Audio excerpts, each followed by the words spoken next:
Halloween's a special occasion, and it deserves a special kind of movie. Only problem is I have so many movies from which to choose. But then I realized this is the perfect time to watch a Halloween movie starring the ultimate action movie star. Oh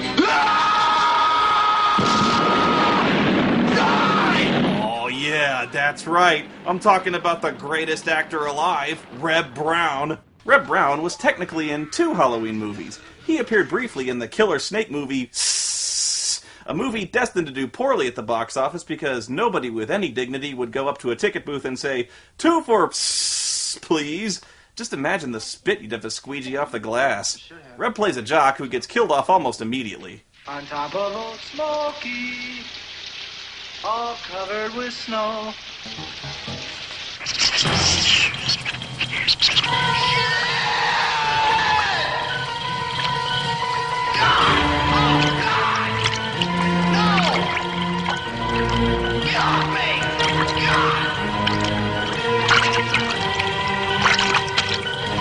But he was also in Howling 2, Your Sister is a Werewolf.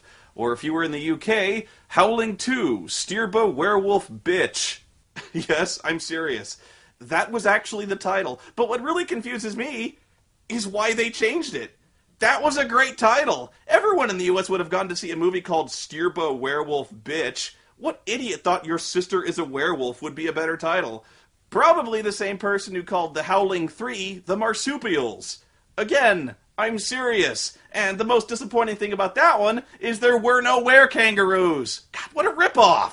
In the first Howling movie, Dee Wallace plays a news anchor who tracks a serial killer who turns out to be a werewolf Robert Picardo, and eventually stumbles on an entire clan of organized werewolves. At the end, she reveals that werewolves exist to the world by transforming into one on the evening news, and then getting shot several times.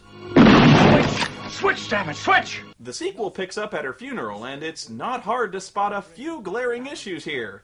For one, she's obviously breathing, and for another, that's not Dee Wallace. I mean, it's not even close. They couldn't even get the hair color right. They couldn't find a blonde anywhere. Amen. Amen. Amen. Amen. I can't hear you. Amen. Reb Brown plays her brother, who conveniently was never mentioned in the previous movie. He's approached by Christopher Lee, who plays a paranormal investigator and professional movie introducer. For it is written, the inhabitants of the earth have been made drunk with her blood. Know then that it is the year 10,191. The inhabitants of the earth have been made drunk with her blood. It's the Christopher Lee audiobook collection. Christopher Lee reads Breaking Dawn. And I saw her sit upon a hairy beast. I am Holly, the ship's computer, with an IQ of 6,000. And she held forth a golden chalice full of the filthiness of her fornications. And she called it Bud, American Ale. And upon her forehead was written, Behold, I am the great mother of harlots. Like Britney Spears. And all abominations of the earth. Like Justin Bieber. After the funeral, Saruman tells Reb the uncomfortable news that his sister is a werewolf. She is a werewolf. Your sister is a werewolf. You said your sister is a werewolf. Ah, bullshit. But he's got proof in the form of a videotape of horrendously cheap reshoot footage of the end of the first movie. This is a videotape of Karen White's last news broadcast. And just as a quick refresh, this is what it looked like in The Howling.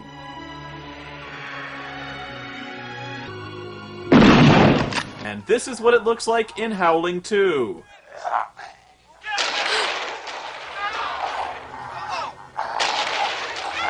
It's a fake. That's not my sister. You know, he's completely right. I don't know who the fuck that is, but that is not Dee Wallace. It looks like fucking Chewbacca. Oh, wait, that's the first movie, sorry. Who does this look like? Bob Ross? Mick Jagger? I don't know. How do you make a sequel to a movie hoping the audience never saw the first one? Duh! You know you're watching a weird movie when it's got Christopher Lee dressing in rave clothes so he can go undercover and investigate werewolves. This man is a master detective. He just vanishes into the crowd.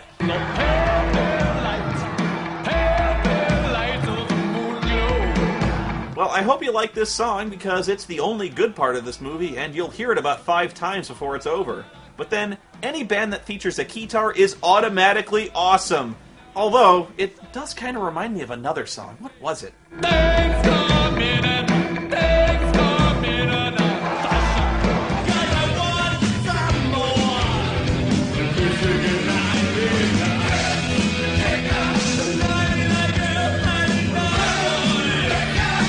That's all we need. Actually, we might, because now that I think about it, the special effects in Hobgoblins are far and away better than the ones in Howling fucking 2. Don't believe me? Just check this scene out. This werewolf chick lures some clubgoers to an abandoned warehouse on the promise of sex. Party time! Ow! Then this douchebag gets hit in the head with a bottle, and somewhere in another dimension, a guy takes out a switchblade. You can really tell how cheap this movie is since they never show any metamorphosis scenes. The monsters rarely appear on screen, and when they do, they're shown in black cutaways, in completely unrelated shots, or just as hairy arms flailing out from windows. I'm just not sure where anyone is. Is this woman involved in the chase at all? Who's chasing who in this POV shot? Where is she? She looks like she's just sitting in the Black Hole while all this stuff is going on. Yeah, she looks like a werewolf Tina Turner. Even Hugh Grant wouldn't hit that. Oh, god damn, it's hot in this costume. Ugh, I'm getting thirsty just bitching about this movie. It hasn't even really started yet. I need a drink. Excuse me.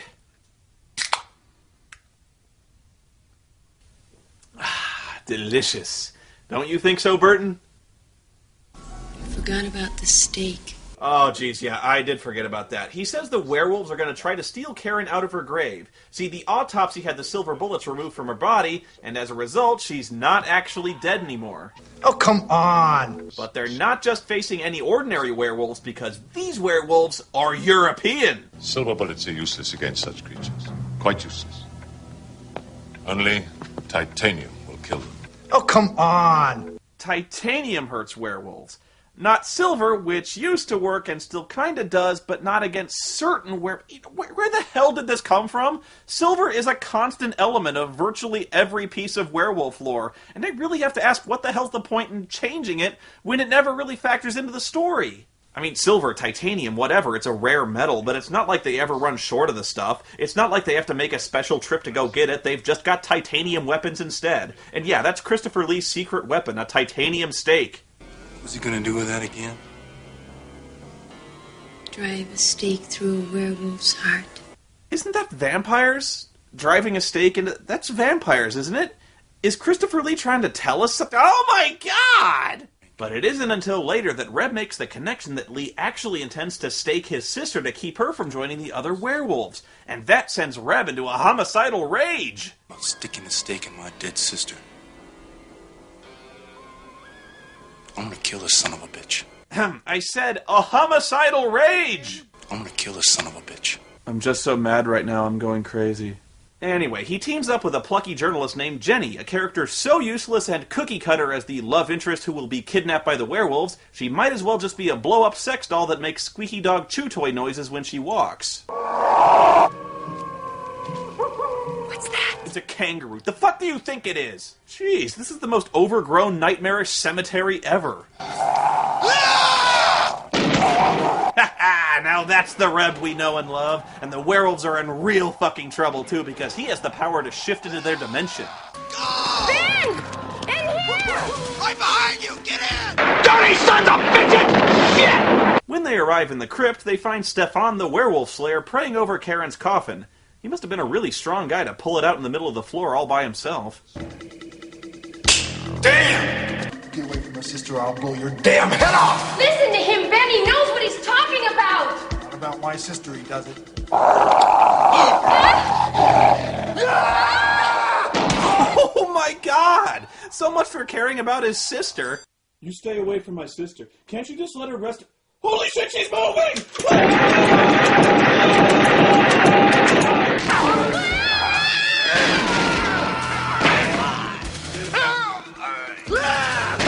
You know, Reb Brown has the acting range of an air horn. Where do we have to go to find Stirba? To the dark country. To Transylvania. Ah yes, Transylvania. well known for its werewolves. How do you fuck that up? So finally we meet Stirba, the queen of the werewolves, played by B-movie sex bomb Sybil Danning. She's in this movie for exactly 2 reasons. Yowza! I suddenly declare this movie awesome! Yeah, I'd be howling too, but to maintain her stunning beauty, she must consume the souls of the living. Your soul is mine. I'm not really sure how these random shots of a melting head and wolf puppets in the negative zone relate to that, but we see those too. So our heroes go to Transylvania and breeze right through customs because Dracula here fucking owns the place. On the way from the Transylvanian airport, they notice someone laying in the road and stop to render assistance. This woman was hit by a car. We must get her to a doctor quickly. It's a trap!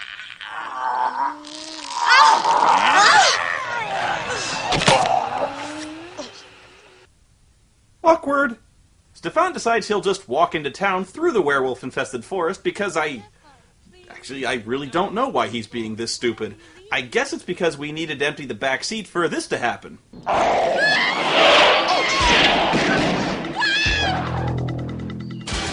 Wow. I guess Stefan had the right idea, knowing the werewolf's instinctive desire to chase cars. Anyway, they pull into town and check into a hotel. Room 666.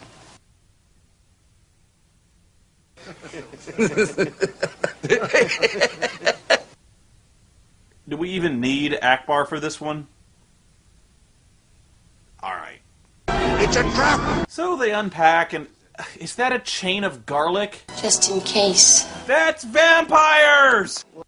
This is a vampire movie! I mean, Stakes in the Heart? Transylvania? I fucking guarantee you they took a vampire movie script, opened it in Microsoft Word, and did a find replace to change all instances of the word vampire to werewolf. Oh no, oh my god, no, please, there's no need for this! Ah! Oh god, I never wanted to think about Reb Brown naked and thrusting. Actually, I'm not sure what they're doing, considering you can clearly see Reb still got his pants on, she's still wearing her underwear, and I don't think she knows where his wiener's supposed to be. Meanwhile, Stirba orders 2 other werewolves to have sex. Really unappealing, cheesy sex, too. But hey, Sybil seems to like it, I guess.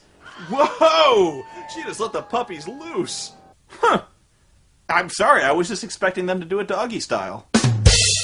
This is about as good as the werewolf transformation effects ever get, by the way.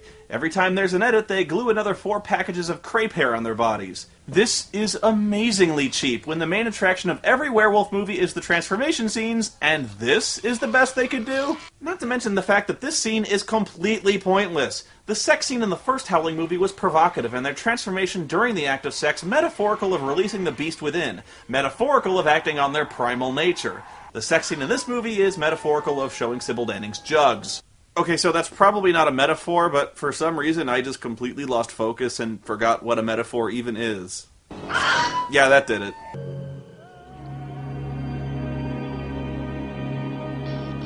Boo! Hi, honey. Ben? Wow. Things got weird between them almost instantly. You see that dwarf staring at us? Yeah. Should we follow him? Why not? They just saw a dwarf and decided to follow it. Turns out the dwarf works for Stefan, who's organized a group of other werewolf slayers and gathered a load of titanium weapons and other shit. These are our weapons. A dagger, forged from titanium. Holy water. That's for vampires! And a chalice which held the sacred blood of Christ. Don't you have any more conventional weapons? Oh, yes. The 6 demons died. Wax from the sacred candles to protect our ears. Magic holy earplugs? Wax from the sacred candles to protect our ears. Oh my god, that was so stupid. I just felt something blow inside my head. Magic holy earplugs! How would you even know you'd need magic holy earplugs? Oh, come on. Okay, so Reb and the rest of the Belmonts head out to the castle, but storming the castle won't be easy since Stirba knows they're coming and is whipping them into a frenzy by having a huge rave and... Wait, they flew the Howling Band all the way to Transylvania? Were they on the same plane as Reb? The fuck?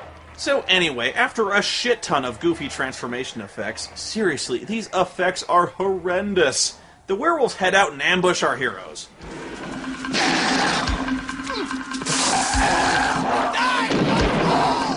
Alright, these guys look more like dudes in gorilla suits. They look more like Sasquatches than werewolves.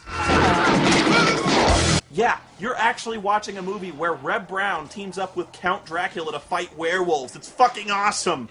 It's a reunion of Captain America 2, but this time they're working together to kick some undead ass. They beat the first wave, but the werewolves have more surprises awaiting them when they deploy their ninja werewolves hiding in the undergrowth. But that's when Christopher Lee busts out the fucking holy hand grenade! Decime Spiritu! Boom! Oh, fucker just got jacked up! That's what you get when you mess with fucking Saruman! We gotta get that on instant replay! Exorcizo te! Immundissime Spiritu!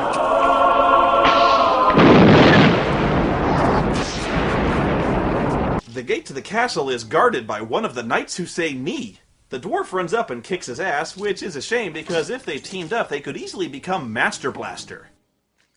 I know, wishful thinking and it won't happen. I guess I'm just still trying to get beyond Thunderdome. Woo! Anyway, Stirba finally steps in and unleashes the magic of Manos, the Hands of Fate, to attack the heroes. Because it's not enough that she's a werewolf, she also has to be Stirba, a werewolf witch. She creates a magic howling noise so loud and powerful it can make your head explode. But her spell doesn't affect them because luckily they packed magic earplugs. What's wrong? I lost my earplugs! Oh shit.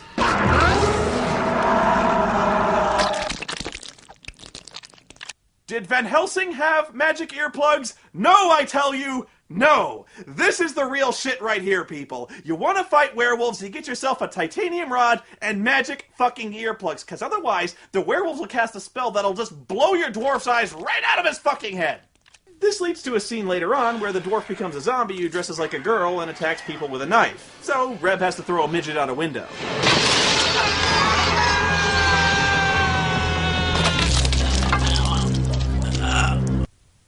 This is kind of a weird movie. Where does Sybil get all these Captain EO dominatrix outfits in Transylvania? Is there a Fascinations in town? Anyway, the heroes get separated for some reason, and the priest tries to sneak up on Stirba while she casts spells. You know, this guy's got balls going after the ancient wizard alone with an axe, so she throws Salacious Crumb at his face. Well, that's what it is! Oh no! And then he throat fucks the guy to death. I'm not making this up. You're watching a Muppet rape a priest in the mouth until he dies. Dude, Salacious Crumb will fuck you up. Motherfucker fights dirty. He'll fuck you in the eye. You know, I admit it might be wrong of me to notice this, but that Muppet is hung like a garden hose, man. It's not a very good effect. Why would you linger on it? Meanwhile, Jenny's been kidnapped somehow, I kinda stopped paying attention, and the werewolf with the male pattern baldness is about to eat her when Reb springs to the rescue. Had you some titanium buckshot, did you, Reb? I swear I never get tired of this. Stefan faces off with Stirba, and they engage in a battle of wills. Now, locking wits with Saruman of many colors was not one of her best moves, because this is what you get! Name of God. Yeah, that's right. Saruman will straight up shiv a bitch mouths off to him. She then bursts into flames for no adequately explained reason. Okay, as long as it ends the movie, I really don't care. Then the demon spawn from Salacious Crumb's throat fucking of a priest erupts from his mouth. Oh good, because this scene wasn't gross enough. And this scene is never explained or followed up on, because we just cut away back to town. Which way is the fastest way to the airport? Thank you. That seemed unnecessary. So they go back home to celebrate Halloween, and Reb can keep acting really creepy when he's cuddly. Oh, yippee! I'm trick-or-treater. Let's go, young lady. Let's go have kids. Trick or treat! And with that, the movie ends with a music video of Howling in which, yeah! in which they replay the scene of Sybil Danning ripping off her top several times. I shouldn't even be showing you this, but I'm not joking around. I didn't edit this. They showed this scene 16 times. At least they knew where their priorities were with this one. How do I get people to stay through the credits? I know, boobs! This movie is one of the most notoriously bad sequels of all time. So bad, in fact, that Christopher Lee would later apologize to the director of the first movie that he ever appeared in this. And sad to say, this is probably Red Brown's most mainstream motion picture. This movie is stupid, pointless, and exploitative, and it has way more to do with vampires than werewolves. And when your werewolf movie has worse werewolf effects than Werewolf, you need to rethink your life. If I'm going to watch a werewolf movie this Halloween, I'll make it Dog Soldiers, because any movie with a main character named Spoony has to be awesome. In the pale light of the moon glow, I got a hunger that's emotional, hunger that I can't control. I'm alone now, in my room again, on the prowl now, through your dreams again, howling.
Shouldn't have done that.